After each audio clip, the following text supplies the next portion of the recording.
episode of The Metallist, T-H-E-E. One of these days I'm going to have to do a clip about where the title of The Metallist came from. It was The Metallist, actually, but couldn't get that on the YouTube thing, so I had to do The T-H-E-E. Anyway, but we'll do that at some point. That's actually a good idea for a future show. Today, talking about, in my humble opinion, the greatest year for hard rock and metal, and some other stuff too. And as Patrick Swayze says in Roadhouse, opinions vary, but this is my opinion. I think the greatest year for music was 1980. Okay, 41 years ago, believe it or not. Reason I kind of feel that way is, most of us, the music we really, really like usually comes from like our formative years in like high school and that kind of thing. And that was about the era we're talking about here. But when I get to this list here, I mean, I'm talking like 30 plus records that came out that year that I own. I probably own more than this even. These are the ones I could think of. And if I missed anything, please comment, and of course, like and subscribe. We appreciate that too. So let's go ahead. These are the ones I think that are the top 10, not in any particular order. But let's start with the very, very obvious one, the one that sold like, I don't know, 25 million copies, something like that. AC/DC's Back in Black. Okay. I'll be very honest. I was not hopeful for this record. I think a lot of the earlier fans weren't necessarily here. We're going to see the UFO show a little better, right? Yeah. I think a lot of the fans at the time that, were Bon Scott people were, man, a little scared, gotta admit, because, I mean, you got to think about this. Bon Scott died in February of 1980, and July of the same year they put out Back in Black, 5 months later. Now, obviously, the album was probably in the works, but let's talk about a severe change in gears here by bringing in a new singer. And, but nonetheless, I went out, when the record came out, went out and bought it, came home. Slapped it on the turntable as we used to do back in the day. Blazed through side 1. Flipped it over. Blazed through side 2. Got on the phone, started calling all my friends, saying, you got to get over here and hear this, seriously. And as we know, the rest is history. So a couple more of them, and I'll link these two for a reason. A couple more really big albums that came out this year was the debut from Iron Maiden, self-titled Iron Maiden album, and Motorhead's Ace of Spades. Okay. The reason I link those two together is a good buddy of mine, Chris, who I haven't seen since 1987, but I hope he's out there doing well someplace, comes over to my house, and he bought 2 records that day. One was the debut from Iron Maiden, and the other one was Ace of Spades. Now, he took to Motorhead. Motorhead became his favorite band and all that kind of stuff. And I liked the Motorhead. It was very cool. But the Maiden just blew me away. Just blew me out of the water. Because it was so different. It had the raw energy of punk, which Steve Harris hates, by the way. He hates when people say that, but it's true. Because he doesn't like punk music. But they had the ability to play. And the other interesting thing was most songs start off with a guitar riff and then the bass just kind of jumps in behind it. This started off with a bass riff and the guitars jump behind the bass. So it was kind of a role reversal there, which was very cool. So that was the thing that really caught me. So those 2 albums, like I said, that was a good day. That was a real good day. The day Chris brought those 2 records over to my house. Also on the list, one of my top 10 favorites all time, Black Sabbath's Heaven and Hell, the debut with Ronnie James Dio. I feel like that came out about April, if I remember right, because we were still in school. It wasn't like summer break yet. And I was already a Dio fan from Rainbow. I had seen Rainbow with Dio. I'd seen Dio with Elf, even though I didn't really know who he was at the time. And so, I mean, I was very hopeful. A lot of people were freaked out because Ozzy was gone and all that kind of stuff. But as it turns out, classic album, amazing. Just great start to finish, and still play it a lot to this day. So definitely Heaven and Hell, kind of a big deal. While we're talking about Sabbath, let's talk about Ozzy. Now, Blizzard of Oz technically came out in '79 in Europe, but it came out in the States in 1980. So we'll call it a 1980 album because it was for us. That's when I found it. And of course, the debut of Randy Rhoads, Was fortunate enough in May of '81 when the tour finally made it here to go see Ozzy and Randy together, and the opening band was Motorhead, incidentally. So that was a good night too. British Steel. Now, personally, not the biggest British Steel fan in the world. I mean, a lot of great tracks on there. A lot of the tunes I don't need to ever hear again because they've been overplayed. But nonetheless, this was the album that kind of took Judas Priest from their little more progressive leanings of the 70s to a more streamlined, straightforward heavy metal approach, which made them some pretty serious bang, particularly in the U.S. But this was the album that kind of started it all. And like I said, we loved it when it came out. And like I said, a couple tunes after a while, it's like, okay, I don't need to hear those anymore. But some of the tracks on there, I mean, Rapid Fire is amazing. Grinder is fantastic. Even like The Rage is kind of a little funky, weird, different song for them. But like that one a lot. Steeler's great. I'm sure I forgot some of them, but yeah, great record there. So what else do we have on the list? Oh, the debut from Def Leppard. Now, I am a huge fan of the first two Def Leppard albums. The Pyromania came out, and I liked it less. Hysteria came out. I liked it probably a little bit less than that, and then I lost touch of them. But I will say, occasionally in the car when I listen to Pandora, I'll put on like a deep cut setting, and they'll play me some more recent Def Leppard tracks, and they're pretty good. I got to say, I think they're pretty good. But, like I said, by the time you got to Hysteria, they were just overplayed so much. I was like, okay, I didn't pay much attention after that. But I probably should go back. So if you have any recommendations for some oddball Def Leppard tracks, I would love to talk about that. Maybe even do like a reaction video to some of those songs or something like that. So that might be cool for the future. Okay. Another one, Lightning to the Nations, Diamond Head. And as Lars Ulrich has said himself, that basically the blueprint for Metallica was Lightning to the Nations and Motorhead. So they took Diamond Head and Motorhead, put the two heads together, and pretty much became Metallica. I'm pretty sure, because there's only like 7 songs on Lightning to the Nations, but I'm pretty sure that in one form or another on bootlegs and like Garage Days and things like that, that Metallica has covered the entire Lightning to the Nations album. They've certainly done Helpless and Am I Evil? And like I say, I know there's, I think, a B-side version of The Prince, and then I've heard bootlegs of some of the other songs that are on that album. So I think they actually did, and I think I've ended up actually hearing every single track from Lightning to the Nations done by Metallica. So huge for them. And then the last two kind of go together, and it's mind-boggling to me when I look back and go, really? The same year, Saxon in 1980 not only put out Strong Over the Laws, but put out Wheels of Steel. I'm like, seriously? Those guys were on fire at that point. I used to love to go see Saxon. Amazing shows. I don't think I ever missed a Saxon tour, to be honest. So yeah, great stuff there. So that's the top 10 as far as I'm concerned. I have a nice list of honorable mentions here. I'll run through those pretty quickly here. UFO's No Place to Run. Now, this was the first album without Michael Schenker, but still some pretty impressive stuff. In the Paul Chapman era, I'm a big fan of. A little more straightforward, not quite as eclectic as some of the Schenker stuff, but still really good. Really like it. Permanent Waves, probably the last Rush album I really liked. Not that I didn't like Moving Pictures, it just got overplayed.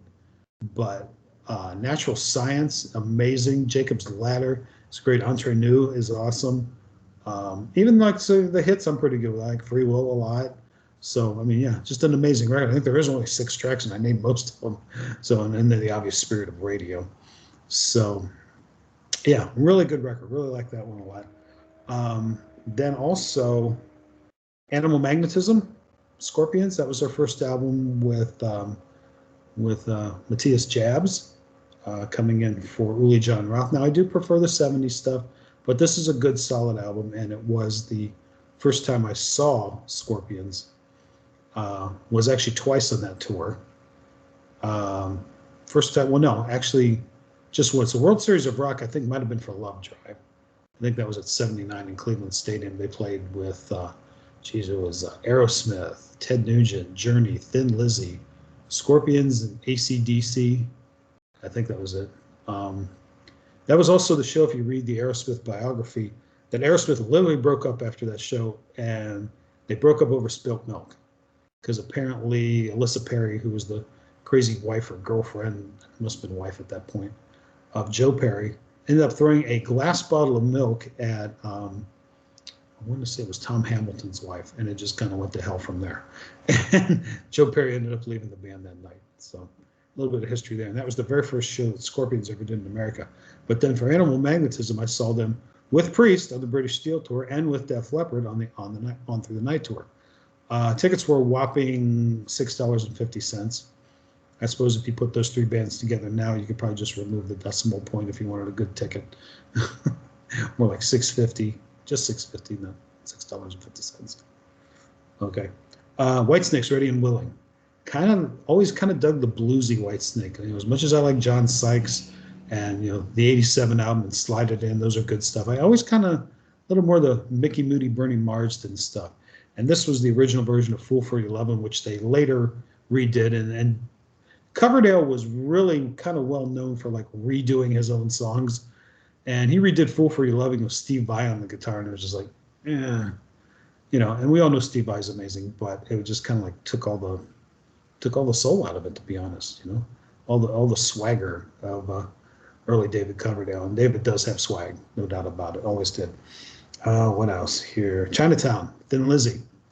Little bit of an oddball album for them, but still very, very solid. Like I said, a little bit different approach for some of that stuff. The song Chinatown, though, off the chart. If you haven't heard it, go check it out. You got to check that one out. The debut album from Michael Schenker after leaving UFO, and some pretty amazing stuff on there. Armed and Ready and Cry for the Nations.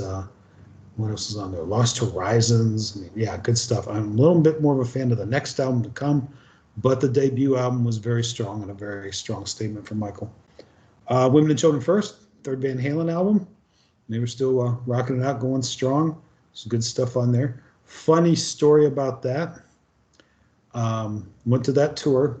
Well, I saw all the Van Halen tours with Diamond Dave. And that was the album that has the single for In the Cradle Will Rock. And we get to the Coliseum, and everywhere you look, there is huge banners everywhere. Big signs. Have you seen Junior's grades? Everywhere, right? This is classic Roth right here. So they finally get around to playing that song. They start playing it. The place is going nuts. They get to the middle part where they kind of bring it down, and Roth is supposed to say the line. He's looking around. This is back in the day when instead of phones, we all had cigarette lighters. Everybody's got their lighters lit, so the whole place is all lit up, and all these signs are up about, have you seen Junior's grades? They're all over the place. Roth is just kind of looking around. He pauses for a couple of seconds, and he goes, "Suffer, motherfuckers," and he doesn't say it. It was so great. I thought it was hilarious. Other good ones. Ian Gillan, at that point, he was just calling the band Gillan, did an album called Glory Road. Amazing record. Super amazing. Unfortunately, they never made it around where I lived. I think he only did 6 shows on the West Coast for Glory Road in the United States. I mean, he was very, very popular in Europe. And matter of fact, I think that was the year that he was one of the headliners at the Reading Festival. And that's another one we could talk about sometime, is if you see the list of bands that played Reading in 1980, unfreaking believable. I mean, I'd go on a 3-state killing spree to see that show. It was amazing. But anyway, he only did like 6 shows, and it went so bad he went home.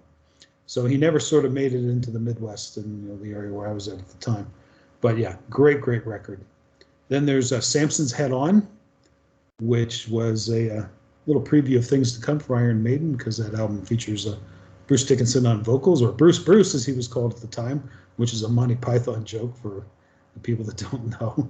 But that's what he used to go by. And you know, they were talking to him about joining Maiden, they're like, "Well, what's your real last name?" He goes, "Dickinson." Says, "Okay, we'll go with that. Here's a leather jacket."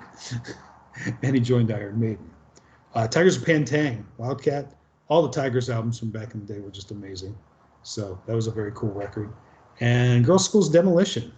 That was sort of the debut album for Girl School. Hit and Run was probably a little more to my liking. I got to see the Hit Run tour back in the day, but still a very solid album, especially for a female metal band. Very, very good. And then there was even more great records. We'll rattle off a couple of those before we wrap it up here. These aren't necessarily metal, but these were records I owned and really, really like. All Shook Up by Cheap Trick. And Tom Peterson's on the record, but when they came around to tour, it was a guy named Pete Comida. And Pete looked exactly, he was maybe a little smaller guy, but he looked exactly like Tom Peterson. I mean, from a distance, you wouldn't know the difference. But that was, I think, the one and only tour they did with Pete. And I seem to remember, and I'll have to look this up and get back to you. I seem to remember that Pete Comida might have been in some kind of band with Paul Raymond from UFO, but I need to check that one. Don't quote me on that one just now, but I seem to, it kind of popped into my head here when we're thinking about this. Heart's Babyless Strange, and this is the album after Roger Fisher left because he kind of was throwing guitars at Nancy because he was pissed off at her because she was messing around with the drummer now. Kind of sounds like Fleetwood Mac in a way.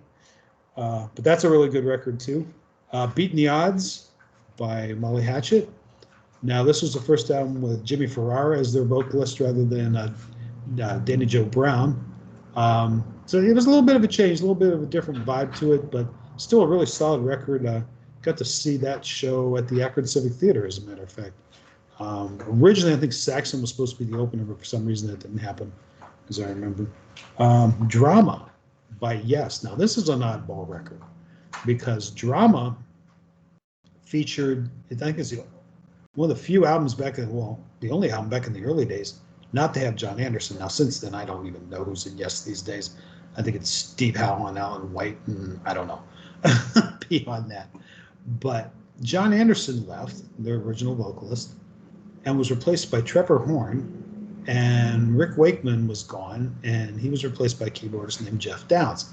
Now, Horn and Downs were better known at that time as the Buggles, which all the MTV people know as Video Killed the Radio Star. It was those two guys. Yeah, the guy with the big glasses, right? He sang an album for Yes. Weird, right? Good record. Really good record. The opening track, Machine Messiah. Oh, amazing. Heavy. I mean, borderline metal. Pretty impressive. You got to check that one out. So if you haven't heard Drama, check that out. That song, another one called Tempest Fugit. Awesome. Yeah, got to check that out. What else? Flush the Fashion, kind of a reinvention for Alice Cooper. Some people, it's kind of a divided camp on that one. I liked it personally. I mean, it was a little bit punky new wave, but something a little different for Alice. He kind of dropped the makeup. He still had that funky look for sure, but I mean, he wasn't wearing the famous makeup that he wore for so many years. Got to see that tour as well. The opening bands were Triumph and Billy Squier. This is Billy Squier on his very first album, and Triumph, what was that, Progressions of Power, maybe? I don't remember. I think it was before Allied Forces. My buddy Chuck and I, he had a radio show, and I helped him out with it, and he called it Alloyed Forces, so it was a metal show. So shout out to Chuck on that one. Then the same year, the Babies put out Union Jackson on the Edge, and I'm going to save that for another show, and we're going to have a little discussion about the Babies on a future gig. What else? Panorama by the Cars. Now, this is probably the Cars' maybe least popular album, but it was very cool, very different, pretty experimental for them, and highly recommend if you haven't heard it. I mean, most people know the debut, of course, and then Candio was pretty popular. And then they put out Panorama, and it kind of, I don't think it sold that well. I remember them playing Blossom Music Center that year. And then they came back with Shake It Up, which was a big hit. Not one of my personal favorites, but it was a big hit. And then I think it was Heartbeat City after that, which had a bunch of hits on it too. So they kind of had a little bit of a hiccup as far as commercial popularity, but a pretty cool record. Pretty cool record. Scary Monsters by David Bowie. Amazing. I mean, probably close to my favorite Bowie album ever. I mean, without the obvious choice of The Rise and Fall of Ziggy Stardust. I mean, the brilliance of that record can't even be measured. So good. So good. And then finally, True Colors by Split Enz. They were kind of a quirky little band, eventually morphed into Crowded House, had a couple more hits. But and I think Neil Finn is in some weird version of Fleetwood Mac now. Him and some other guy. I think it might even be Mike Campbell from the Heartbreakers. Tom Petty and the Heartbreakers, not to be confused with Johnny Thunders and the Heartbreakers, of course. But I think those two guys are touring in place of Lindsey Buckingham or something. I don't know, something like that. But anyway, I mean, look how many records we're talking about in 1 year. Just amazing. So, but like I said, I'd like to hear what your favorite year of music is. I mean, that one's mine, but let's hear what yours is. Okay. So again, like I said, like, subscribe, comment, and I appreciate you guys listening. And hopefully we will see you again soon.